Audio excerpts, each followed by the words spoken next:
নমস্কাৰ সকলোকে মই পূৰ্ণিমা পাকঘৰলৈ পুনৰবাৰ স্বাগতম জনাই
এয়া ঢাকনখন খুলি লৈছো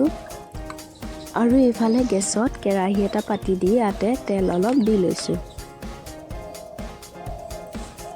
তেলখিনি গৰম হোৱাৰ পিছত ইয়াতে দিম পাঁচফোৰণ আৰু লগতে দিম তেজপাত শুকান জলকীয়া আৰু নহৰু কেইডোখৰো এতিয়া এইখিনি ভালকৈ ভাজি লম নহৰুখিনি ৰঙচুৱা হোৱালৈকে ভাজি লম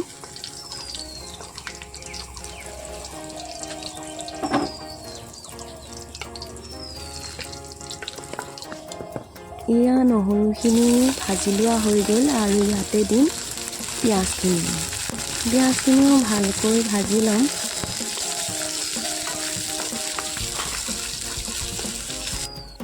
পিঁয়াজখিনি ভজা হৈ গ'ল এতিয়া ইয়াতে দিম হালধি অলপ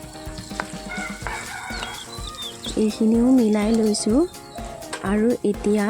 ইয়াতে দিম দালিখিনি এয়া মই দি ললো অলপ লৰাই লৈছো আৰু এইখিনি ভালকৈ উতলিব দিম ইয়াত মই আৰু নিমখ নিদিও কাৰণ আগতে নিমখ দিয়া হৈছে আৰু এতিয়া ইয়াতে দিম কেঁচা জলকীয়া দুটা এইখিনি ভালকৈ উতলিব দিম এয়া মোৰ হৈছে আৰু আজি মাটি দালি সহজ ৰেচিপি এটা দিলো সকলোৱে হয়তো জানেই মইনো কেনেকৈ বনাও তাকে আজি দেখুৱালো